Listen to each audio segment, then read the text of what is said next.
Here is the most common mistake I see in my students. Someone asks, "What did you do on the weekend?" And they answer in present tense. "I go to the beach, I eat fish and chips, I come home." The story is flat. The verbs are wrong, and they do not even notice. Okay, I have to admit I do that too. Exactly. And that is what we are fixing today. Not with grammar rules, with 3 simple tools. A time marker to start like yesterday or last weekend. 5 verbs that do 80% of the work when we talk about the past. And 1 tiny detail that turns a flat sentence into a real story. So I can finally stop saying I go to the beach when I was there 3 days ago. Yes, let us start with the first tool. I am ready. Hello, English learners. Welcome back to the 2 English Mugs podcast, your cozy corner to practice English through real, natural conversations. I am Emma. And I am Josh, the guy who just admitted he talks about yesterday like it is still happening. This episode is B1, Intermediate English. But if you are newer to English or more advanced, do not worry, we go slow. Yeah, if a hard word comes up, we explain it right there on the go. No pressure, no tests. So, Josh, be honest for a second here. Oh boy. When was the last time that, someone casually asked you about your weekend and you completely froze up? Well, that is very easy to answer. It was like last Monday morning. Monday morning small talk. Yeah, exactly. I was just, I was grabbing coffee in the break room and my coworker, Maria, walked in. Right. And she smiled, looked right at me, and just casually asked, "How was your weekend?" And, I mean, my mind just went completely blank. You just completely panicked by the coffee machine. I totally panicked. I just stared at her like a deer in headlights. And finally, I just mumbled, "It was, good." Oh, ouch. And then you just get that terrible, awkward silence. Yeah, it was brutal. Well, earlier in the intro, I mentioned your fish and chips story sounding flat. And just to make sure we are all on the same page, flat means the story has absolutely no emotion or excitement in it. Right, right. It is basically boring, like a completely straight, flat road with absolutely no scenery. But your weekend was not actually flat, was it? No, not at all. I mean, I actually had a really fantastic weekend. I went hiking. I saw a great movie. I cooked this huge dinner. Wow, so you did a lot. Yeah. All those fun memories were just sitting right there in my head. I could not figure out how to arrange the English words fast enough to describe them out loud. And that is the exact struggle for so many learners. You do not actually need to memorize new vocabulary, and you definitely do not need a grammar textbook. I definitely do not want to text. Exactly. You just need a bridge. You need a simple, sturdy way to connect the memory in your brain to the words coming out of your mouth. Yeah. It is just about arranging what you already know in a logical order. I really like that, a bridge. Yeah. So we are just building a structure so I do not panic when Maria asks me a simple question next Monday. Exactly. And by the way, for anyone listening who wants to follow along while we build this bridge, do not forget we have a free PDF transcript for this episode down in the description. Yes, definitely grab that. I use it all the time because I am definitely a highlighter guy. Like, I love marking the exact phrases we talk about.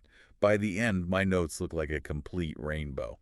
That is a perfect way to study visually. So grab your highlighters because we are starting with the very first plank of that bridge. Tool number 1 is the time marker. All right, what exactly does that mean?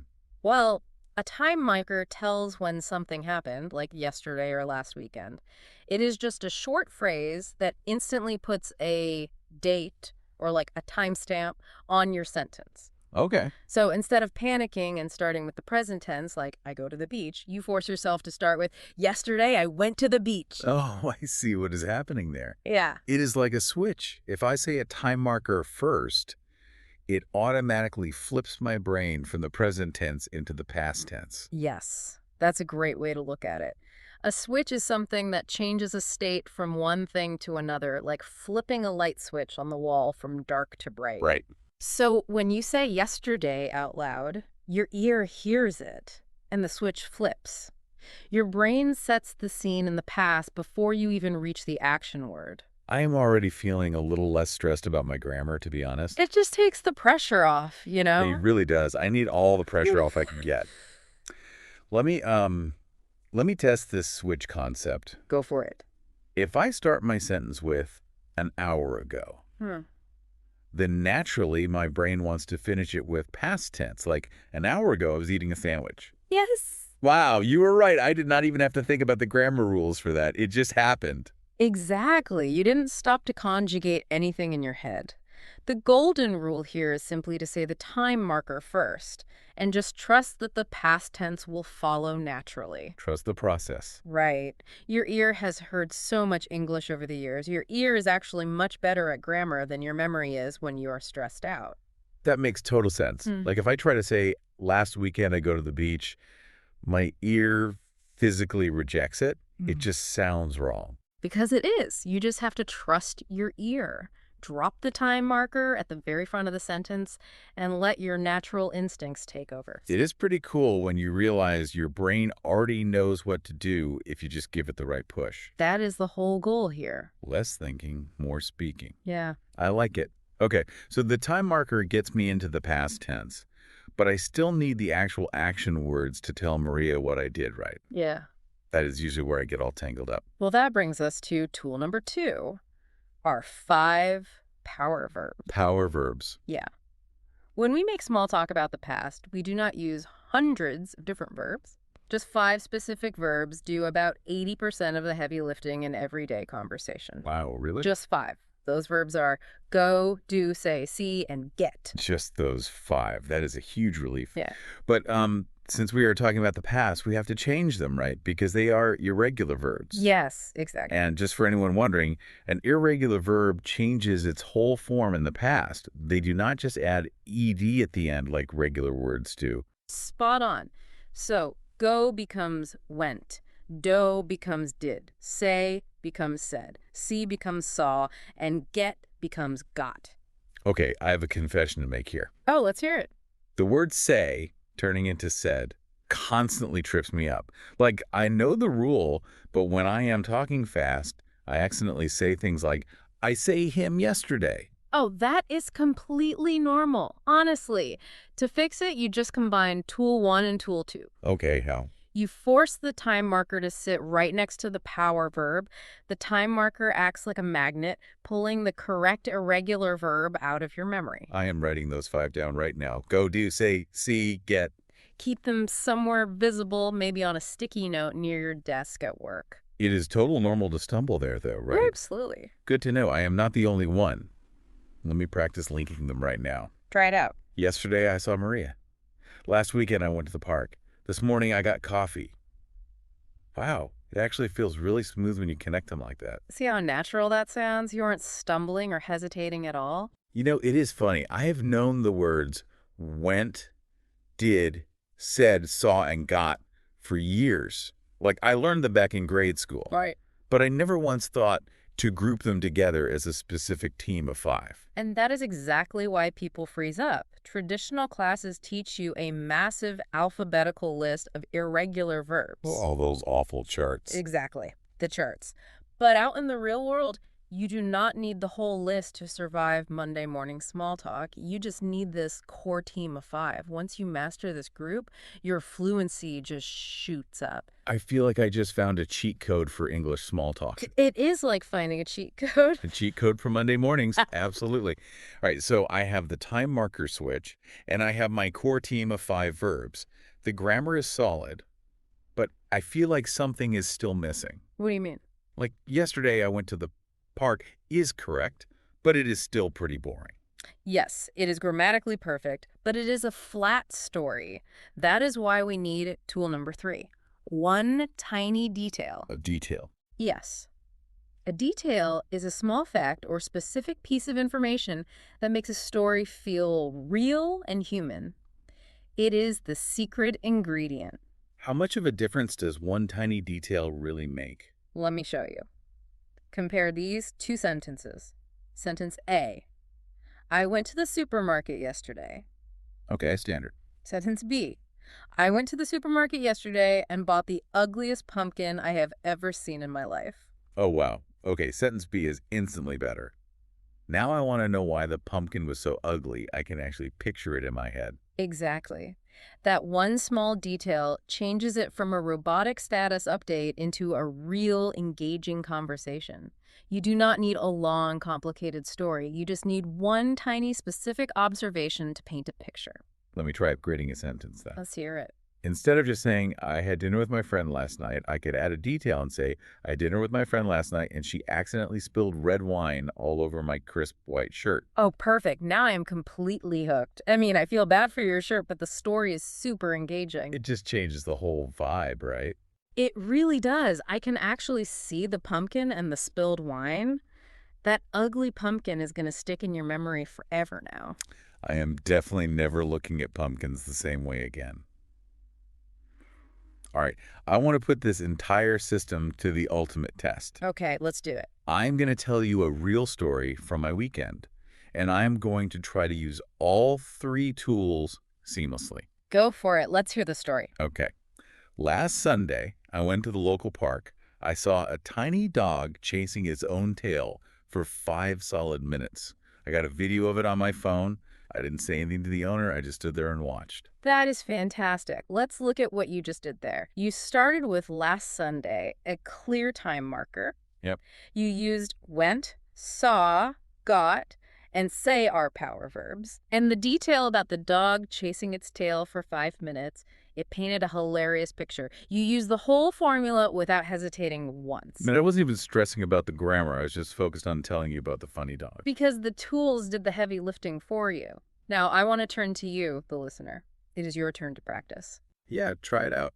Right now, think of one thing you did yesterday. Just one sentence. Pick a time marker, choose one of our 5 past tense verbs, and add one specific detail. Just give it a try in your head. It really does change everything when you have a system. But before we get too confident here, are there any traps we need to watch out for? Yes, there are 2 major mistakes that can break this formula. The biggest error I hear from intermediate learners sounds like this. I have seen him yesterday. Yeah, I hear that one a lot. Mixing the present perfect with the word yesterday. Exactly. In English, a word like yesterday means the time is completely finished. It is closed. Because the time is finished, you must use the simple past tense. Right. You cannot mix have seen with a finished time marker. Just keep it simple. I saw him yesterday. Okay, that is a solid rule. Finish time equals simple past, no have or has. Right. What is the second mistake? The second mistake is repeating the exact same verb over and over. Listen to this. Yesterday, I went to the cafe, I went to the park, I went home. Wow, yeah, that sounds like a robot reading a grocery list. It does. It lacks rhythm.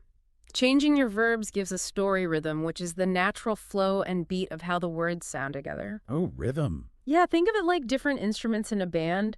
If only the drum plays one single beat, it gets boring really fast. But if the guitar, the bass, and the drum are all playing together, changing notes, you get beautiful music. I love that analogy. Yeah? You have to mix the verbs to keep the music playing. Like, I went to the cafe, I saw my friend, we got coffee. Much better rhythm. Exactly. Let's do a really quick summary of our formula to lock it in. You've got it. Tool 1.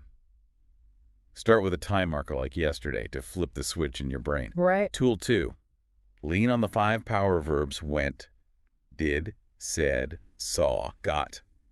Tool 3. Throw in one specific detail to make the story colorful. And notice the best part. There are no complicated grammar charts to memorize. Just 3 practical tools you can use the next time someone asks about your weekend. I feel totally prepared for Maria now. Bring on Monday morning. All right, let us slow things down and move to our vocab unwind. 5-6 words, phrases, and idioms from today. I am ready.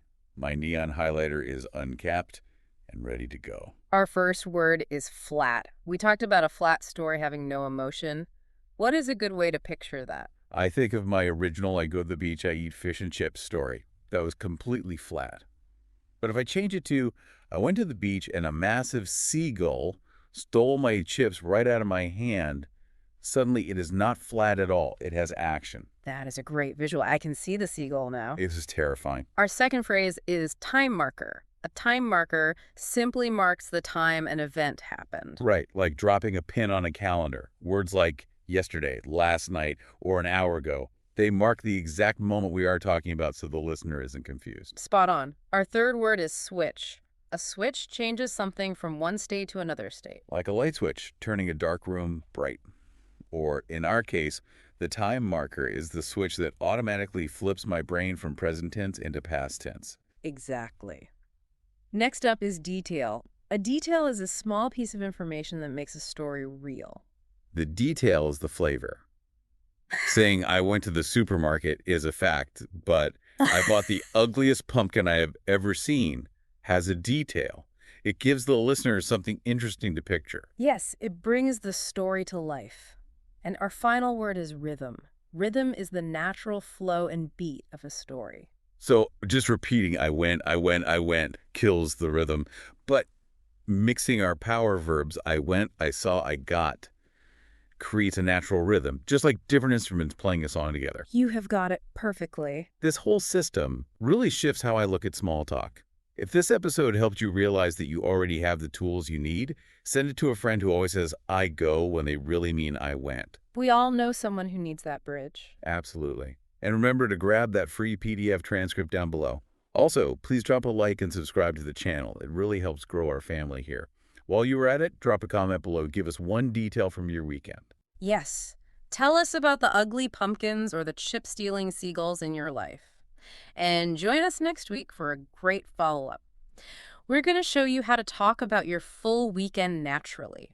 We will practice seamlessly switching between the past tense for what you already did and the future tense for what you are planning to do next. We will see you next time. See you then. Keep your English cozy. Take care of your family.